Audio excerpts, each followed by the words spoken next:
Chapter 42.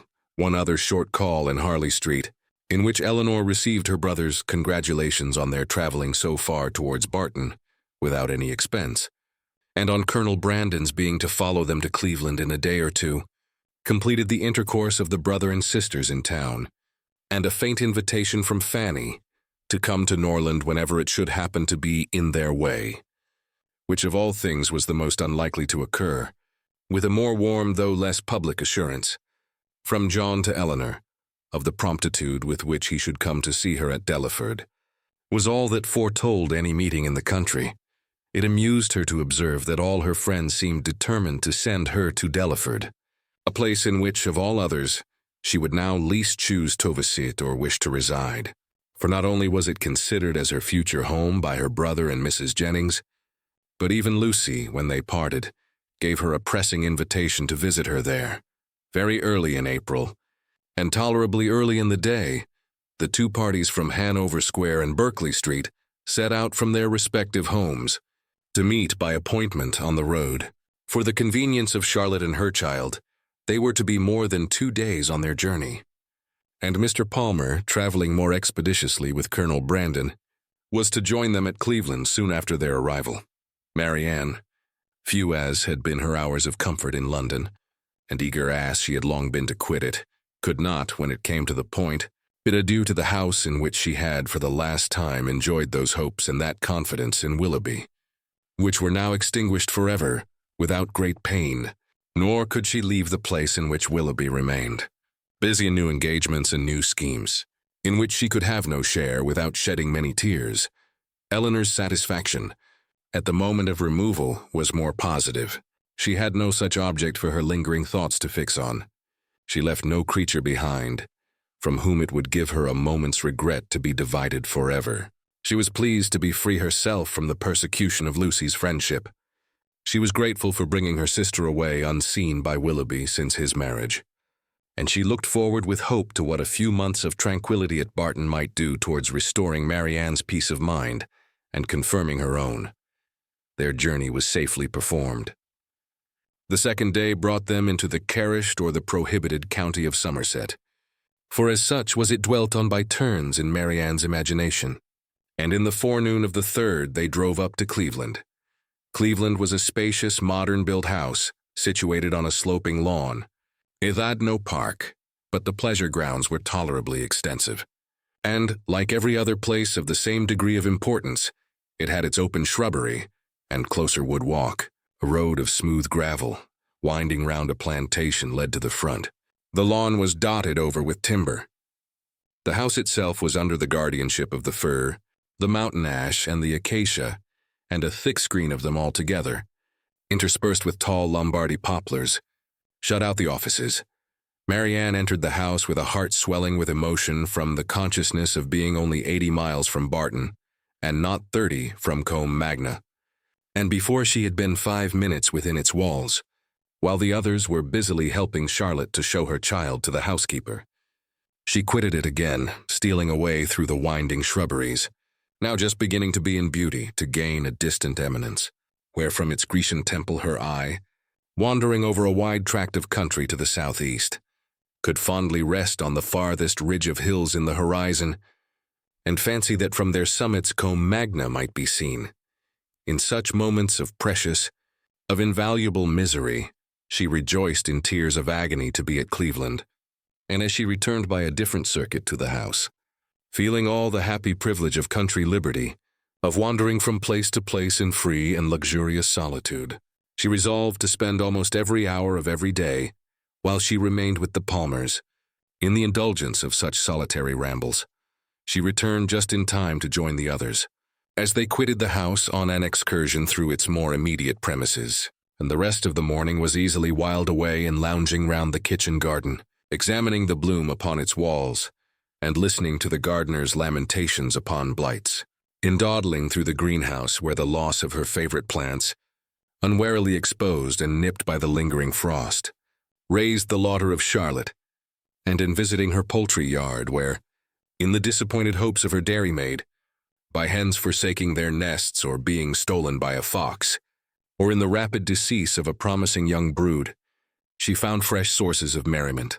The morning was fine and dry, and Marianne, in her plan of employment abroad, had not calculated for any change of weather during their stay at Cleveland.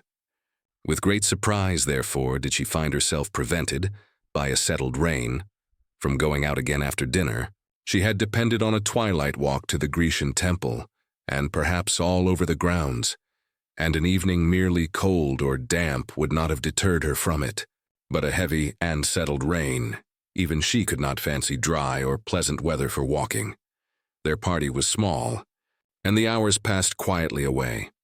Mrs. Palmer had her child, and Mrs. Jennings her carpet work. They talked of the friends they'd left behind, arranged Lady Middleton's engagements, and wondered whether Mr. Palmer and Colonel Brandon would get farther than Reading that night.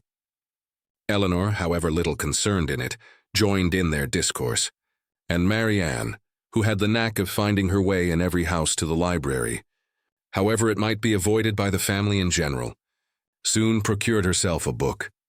Nothing was wanting on Mrs. Palmer's side that constant and friendly good humor could do to make them feel themselves welcome.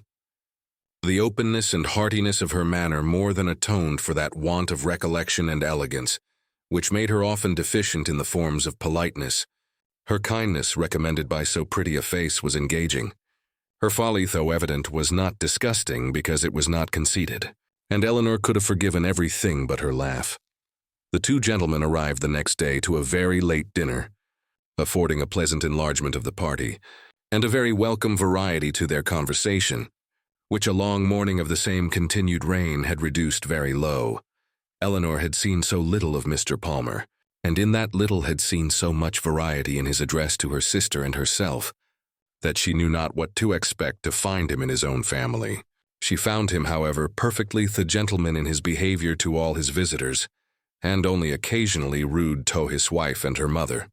She found him very capable of being a pleasant companion, and only prevented from being so always by too great an aptitude to fancy himself as much superior to people in general, as he must feel himself to be to Mrs. Jennings and Charlotte. For the rest of his character and habits, they were marked, as far as Eleanor could perceive, with no traits at all unusual in his sex and time of life. He was nice in his eating, uncertain in his hours, fond of his child, though affecting to slight it, and idled away the mornings at billiards which ought to have been devoted to business. She liked him, however, upon the whole much better than she had expected, and in her heart wasn't sorry that she could like him no more. Not sorry to be driven by the observation of his epicurism, his selfishness, and his conceit, tourist with complacency on the remembrance of Edward's generous temper, simple taste, and diffident feelings.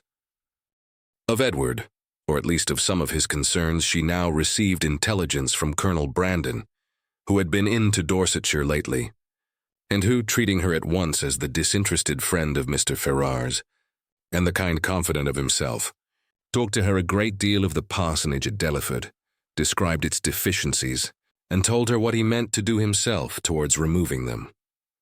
His behavior to her in this, as well as in every other particular, his open pleasure in meeting her after an absence of only 10 days, his readiness to converse with her, and his deference for her opinion, might very well justify Mrs. Jennings's persuasion of his attachment, and would have been enough. Perhaps had not Eleanor still, as from the first, believed Marianne his real favorite, to make her suspect it herself. But as it was, such a notion had scarcely ever entered her head, except by Mrs. Jennings's suggestion, and she could not help believing herself the nicest observer of the two. She watched his eyes, while Mrs. Jennings thought only of his behavior, and while his looks of anxious solicitude on Marianne's feeling, in her head and throat, the beginning of a heavy cold, because unexpressed by words, entirely escaped the latter lady's observation. She could discover in them the quick feelings and needless alarm of a lover. 2 delightful twilight walks on the 3rd and 4th evenings of her being there, not merely on the dry gravel of the shrubbery, but all over the grounds, and especially in the most distant parts of them, where there was something more of wildness than in the rest, where the trees were the oldest and the grass was the longest and wettest, had assisted by the still greater imprudence of sitting in her wet shoes and stockings, given Marianne a cold so violent, as though for a day or two trifled with or denied, would force itself by increasing ailments on the concern of every body, and the notice of herself. Prescriptions poured in from all quarters, and as usual were all declined. Though heavy and feverish with a pain in her limbs, a cough and a sore throat, a good night's rest was to cure her entirely, and it was with difficulty that Eleanor prevailed on her, when she went to bed, to try one or two of the simplest of the remedies.